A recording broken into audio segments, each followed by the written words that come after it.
Vamos falar um pouquinho hoje sobre a diferença entre uma crise epilética, crise convulsiva, versus desmaio. É muito comum vir paciente, depois de um quadro de perda de consciência, de um desmaio, no neurologista. É extremamente comum, até encaminhado por outros médicos.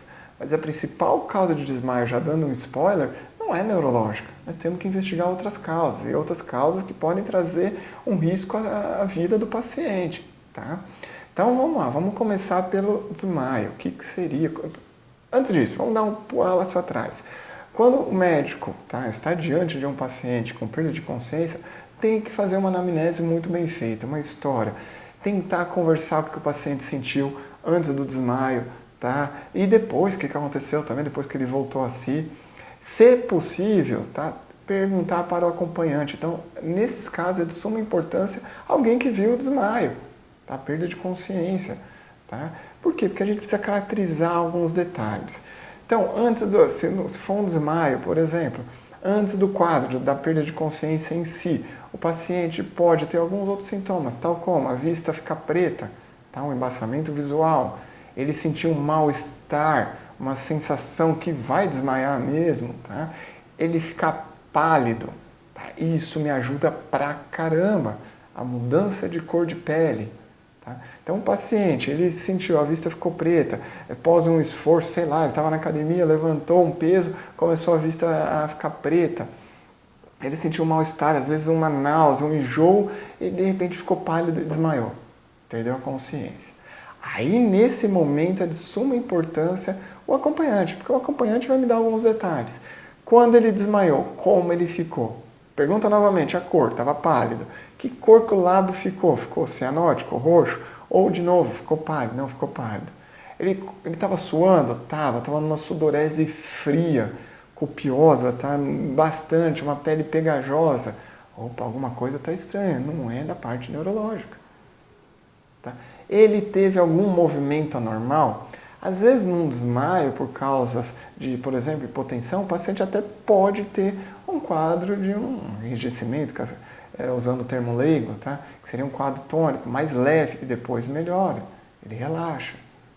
Tá? O paciente que teve um desmaio de causa não neurológica, na hora que deita, por que ele desmaiou? Primeira coisa, faltou sangue no cérebro, o fluxo sanguíneo diminuiu no cérebro. Então, a maneira do cérebro se defender é o paciente caindo. Porque na hora que cai, pela ação da gravidade, o sangue circula, sai da perna e vai para a cabeça. Então, um dos pontos é proteger o paciente. Levanta a perna dele. Tá? Porque vai proteger, claro, se ele estiver tendo a crise que eu vou falar daqui a pouco, mas assim, coloca o paciente deitado, levanta a perna. Se ele estiver pálido, tá? Verifica se volta a cor para o paciente. Opa, melhorou. Tá? A gente vai pensar em causas cardiológicas, cardiovascular. Tá? Tem um negócio chamado pós-ictal, pós-desmaio. Como que o paciente está? Ele já voltou ao normal? Assim, falando, ele não sabe o que aconteceu naquele momento do ictus, né, que é o desmaio. Mas depois ele já começa a conversar. Pergunta para o paciente também, você escutava a voz de alguém te chamando? Tem pacientes que falam, não, eu não entendia, mas escutava ao longe. Opa, a gente tem que pensar mais causas cardiovasculares, não neurológicas. O paciente voltou normal, claro, ele está cansado, fadigado, parece que passou um caminhão, mas a consciência, ele está conversando normal, a chance de ser um desmaio não neurológico é enorme, ok? Nesses casos, colegas médicos investiguem a parte cardiovascular. Já vi o paciente no meu consultório que aconteceu dessa maneira que eu descrevi para vocês, o embaçamento visual desmaiou, veio para o neurologista encaminhado por um clínico do pronto-socorro. Quando fui avaliar, escutei a parte cardíaca, era um BAV. O paciente saiu, BAV é um bloqueio atrioventricular, desculpa.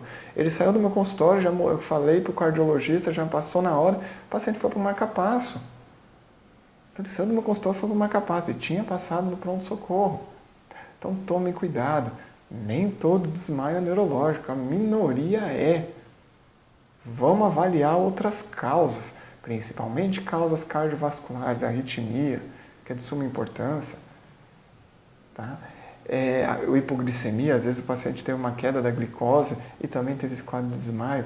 Então, assim, de novo, procurem avaliar essa parte cardíaca, ok? Tem várias causas de baixo débito. e causas graves que matam o paciente rapidamente se você não fizer o diagnóstico. Tá? Ok? Então isso é de suma importância. E a crise convulsiva, como costuma ser? Tá? Muitas das crises, elas são de início que a gente fala início focal. Então, o paciente, ele pode ter algum sintoma prévio, uma piloereção, o pelo fica oriçado.